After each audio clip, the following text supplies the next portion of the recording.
Hello students, this is our second part for the lecture of 7 C's of communication. The lecture week is 28, 29 and 30, and this is part 2.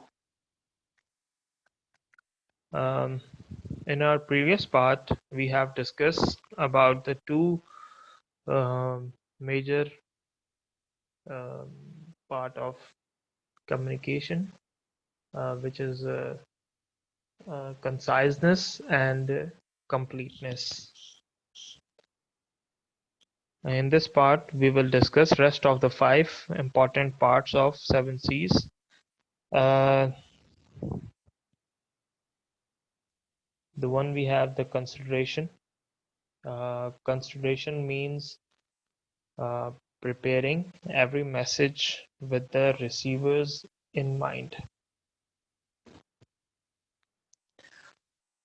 Whenever you are going to write anything or report, memo, letter, so keep it in your mind, the audience, because the audience is very important, because if you don't know to whom you are addressing, it will create some problem.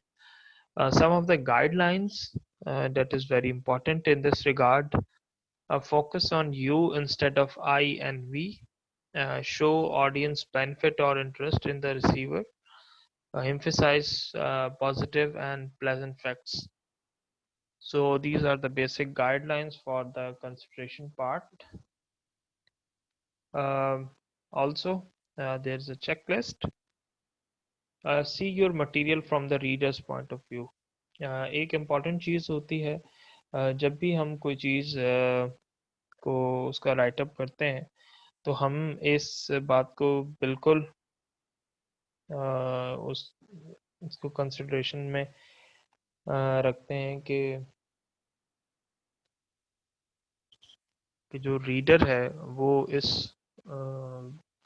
तमाम material को पढ़ के या वो क्या लिखेगा या वो क्या परसीव करेगा, तो हम उसके माइंड को रीड करने, जो भी हमने एसेस किया होता है, अगर वो एक नोन है या उसकी जो पोजीशन है उसको देख के, तो वो हम एक रफ असेसमेंट कर सकते हैं. Secondly, you is more desirable than I and we in most instances. Readers like to see benefits. Be sure benefits are a prominent part of the message. हम जब भी कोई कम्युनिकेशन कर रहे हो, स्पेशली इन रिटन, तो हम positive जो एस्पेक्ट्स होते हैं या फैक्ट्स होते हैं उनको ज़रूर हाईलाइट करेंगे. और अगर वो हम उसको ना हाईलाइट करें, या तो एक जो है वो जो आपकी स्पेशली जो कम्युनिकेशन है उसके अंदर कोई चीज़ मिसिंग हो जाती है, स्पेसिफिकली बेनिफिट्स या पॉजिटिव एस्पेक्ट्स जब आप दिखाते हैं, तो वो एक मैसेज के अंदर रीडर के लिए एक होप होती है. अब इसका मतलब हरगिज ये नहीं है कि जब आप कोई भी अगर कोई ऐसी बात भी कर रहे हैं तो उसके अंदर भी आप होप शो करें. It is not mandatory, but in most of the case आपका राइटिंग स्टाइल इस तरह से होना चाहिए कि आप उस पार्ट को लेके चल सकें. पॉजिटिव वर्ड्स जो हैं वो बहुत इम्पोर्टेंट होते हैं. जस्ट लाइक आप कोई भी ईमेल लिखते हैं, और लिखने से पहले आप डायरेक्ट जो है वो एक उसको स्टार्ट नहीं कर देते. तो आप क्या लिखते हैं? फॉर एग्जांपल आप उसको स्टार्ट लेते हैं, फॉर एग्जांपल रिस्पेक्टेड या dear.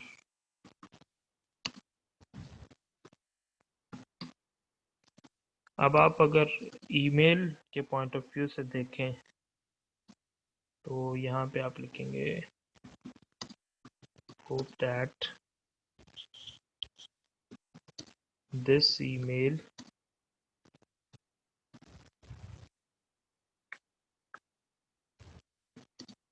finds you in good health.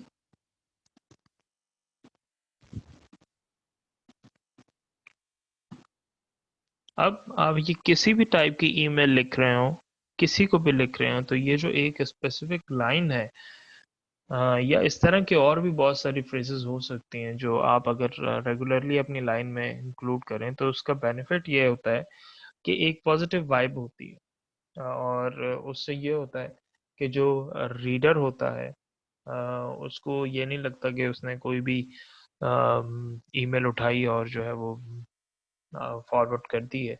तो इससे ये लगता है कि प्रॉपरली एक वे है जिसको फॉलो करके ईमेल को लिखा गया है।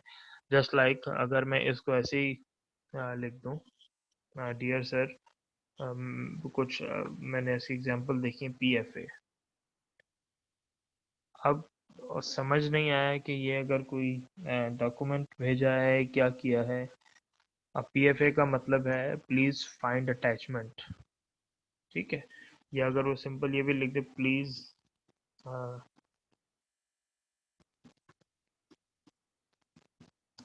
Please find attachment. अब इसके अंदर जो है वो किसी भी किस्म का कोई पॉजिटिव एस्पेक्ट या पॉजिटिव वर्ड जो है वो आ, नहीं आ रहा। तो ये जो चीज़ें हैं, इसको देखना जो है वो बहुत ज़्यादा इम्पोर्टेंट है कि हमारी जो जितनी भी हमारी कम्युनिकेशन हो, उसके अंदर जो पॉजिटिव एस्पेक्ट हैं वो ज़रूर हाईलाइट होने चाहिए।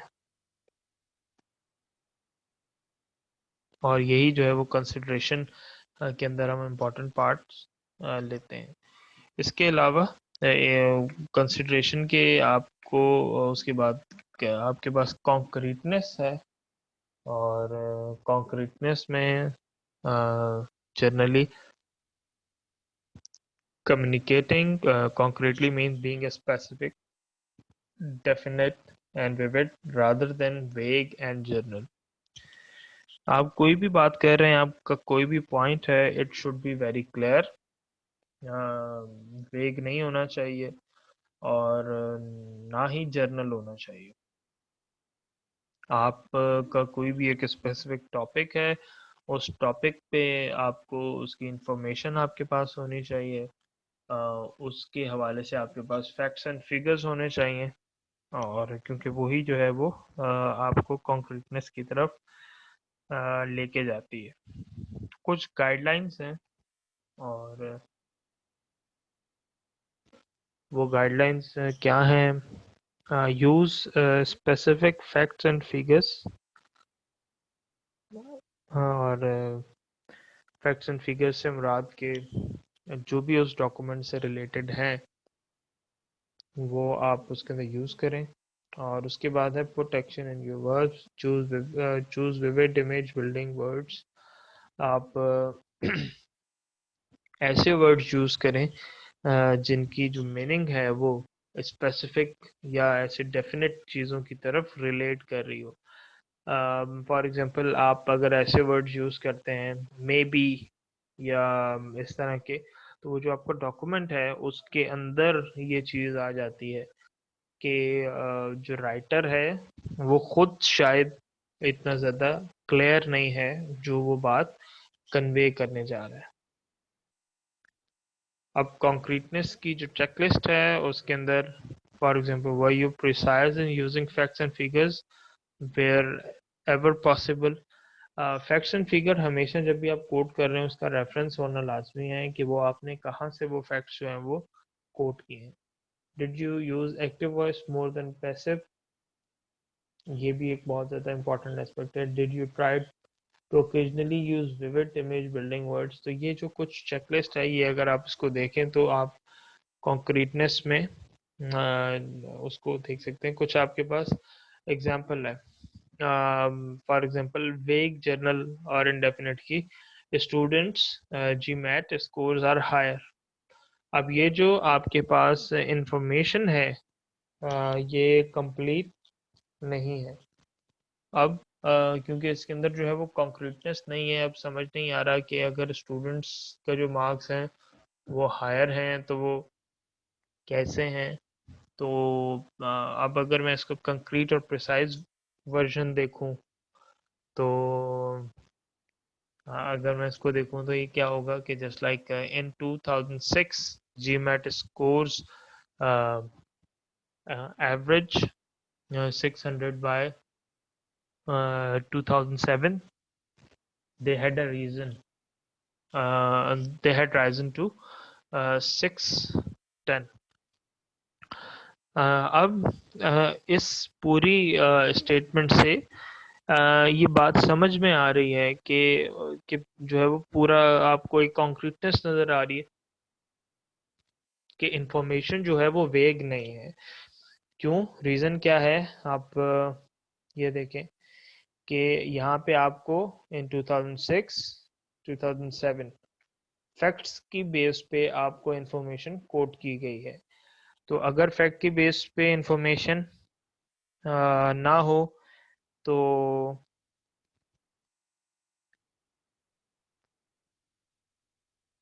फिर जो है वो बड़ा इशू हो जाता है और ये जो कंक्रीटनेस का पार्ट है वो मिस हो सकता है।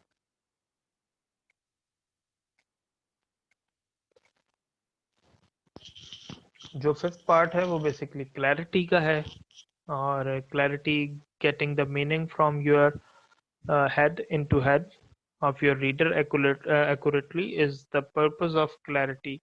Whatever you are writing must be very clear. So there are some guidelines. Choose precise, concrete and familiar word.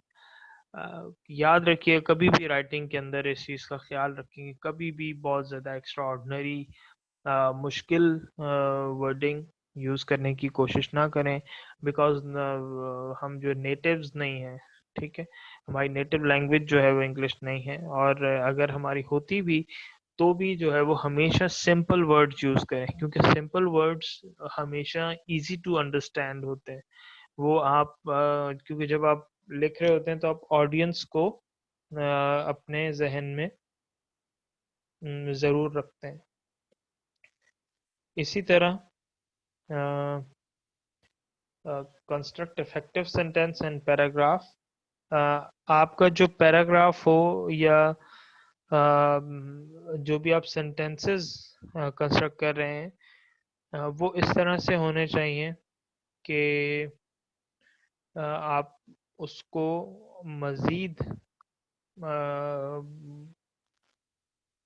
उसको जो है वो एक शॉर्टर वर्जन में आप उसको लिख सकें और जो है वो कम से कम वर्ड्स के अंदर आप अपनी जो भी आपकी जो बात है उसको आप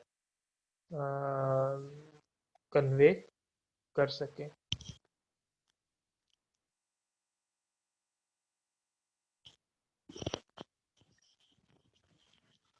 इसी तरह क्लैरिटी की एक चेकलिस्ट है।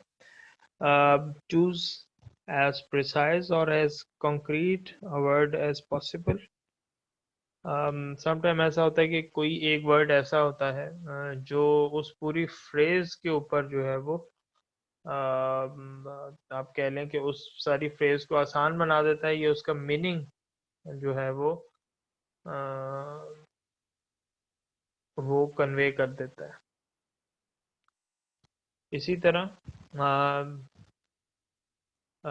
Limit average sentence length to 17 to 20 words. ये बात हमने वहाँ भी डिस्कस की थी कि जो आपके जो सेंटेंस की लेंथ जो है वो इतनी ज़्यादा नहीं होनी चाहिए। रीज़न ये है कि वो जब सेंटेंस की जो लेंथ है वो ज़्यादा बढ़ जाती है तो वो मज़ीद उसके लिए एक परेशानी ये होती है कि जो रीडर होता है वो शायद बात को सही तरह से कंसीव नहीं कर पाता। इसी तरह insert no more than one main idea into a sentence. क्योंकि सेंटेंस का मसला, सेंटेंस आप जो है वो लिखते कब हैं? सेंटेंस आप तभी लिखते हैं कि वो आप एक स्पेसिफिक उसके अंदर एक बात कन्वे कर रहे होते हैं.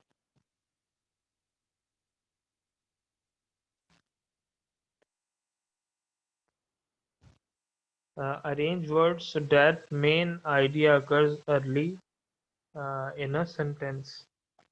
जितने भी आपके वर्ड्स हैं उनको आप प्रॉपरली अरेंज करें. रीज़न ये है कि आप वर्ड्स को अरेंज करेंगे तो आपका सेंटेंस का स्ट्रक्चर जो है वो सही से उसमें बन पाएगा.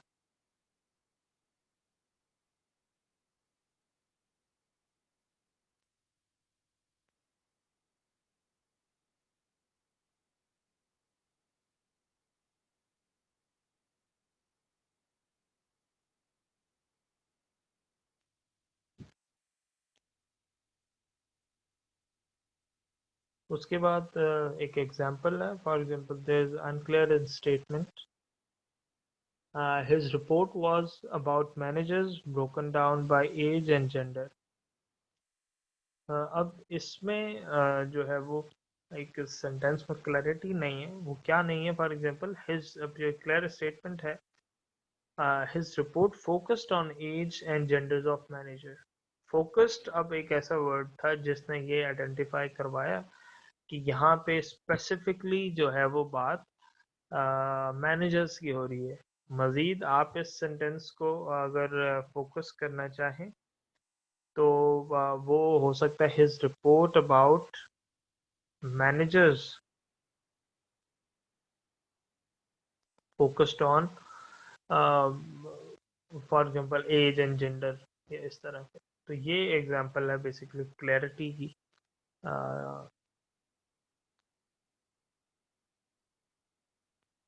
उसके बाद है कर्टेसी.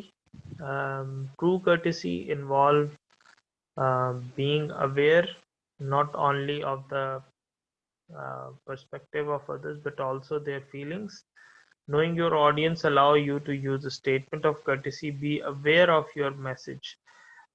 ये बिल्कुल सिंपल है. जिस तरह आप लिखते हैं बी सिंसियरली थॉटफुल, या अपनी जो आपकी ईमेल जिस तरह होती हैं, आप थैंक्स लिखते हैं, रिगार्ड्स लिखते हैं, तो ये आपकी कर्टिसी को शो करता है. और मोस्ट इम्पॉर्टेंटली ये एक फॉर एग्जांपल एक अच्छी जेस्चर्स को ये कन्वे कर रहा होता है. बिकॉज द रीज़न इज कि अगर ये चीज़ें जो है वो एक हम, क्योंकि एक फॉर्मल कम्युनिकेशन में जब जा रहे होते हैं तो ये चीज़ें बहुत ज़्यादा अच्छी और इम्पॉर्टेंट होती हैं कि किस तरह से उनको कन्वे किया जाए.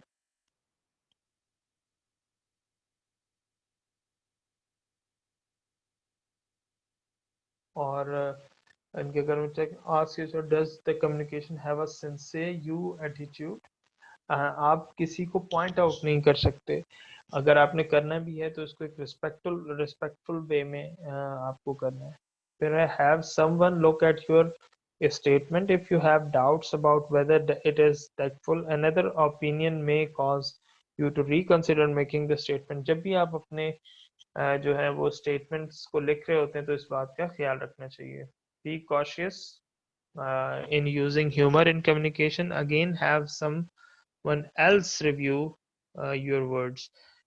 Humor आप यूज कर सकते हैं, लेकिन स्पेसिफिकली ये इतना ज़्यादा रिकमेंडेड नहीं है कि जो आप अपनी फॉर्मल कम्युनिकेशन में उसको यूज करें. अगेन, आपको अगर किसी चीज़ के बारे में कोई डाउट होता है तो वो आप अपने कोलीग से जब भी आप रीड करवाएं तो ये काम करवा सकते हैं. Then be careful in using discriminatory language. Discriminatory language को हमेशा अवॉइड कीजिए. Specially for example most importantly gender discrimination हो सकती है, कलर डिस्क्रिमिनेशन हो सकती है, या एथिकल एथनिक हो सकती है. इस तरह की चीज़ों को आप अवॉइड करें. तो क्योंकि मे बी वो किसी के लिए ये एक्सेप्टेबल ना हो. और ये हमने छः जो पॉइंट्स थे उसको कवर किया है. अभी जो लास्ट पॉइंट है वो इसका है correctness. At the core of correctness is proper grammar, punctuation is spelling. Somehow हम जब सेंटेंस को राइट कर रहे होते हैं तो कुछ सर्टेन ग्रामर्स के रूल्स एंड रेगुलेशन होते हैं जो हम अवॉइड कर जाते हैं। तो उसी के लिए रिकमेंडेशन है कि कभी भी मुश्किल वर्ड्स या इतने डिफिकल्ट वर्ड्स आप चूज ना करें कि आपको मुश्किल हो या इवन रीडर को मुश्किल हो। Right use of punctuation, spelling, अब तो डिफरेंट वर्ड प्रोसेसिंग टूल्स हैं जो खुद स्पेलिंग को आइडेंटिफाई कर सकते हैं कि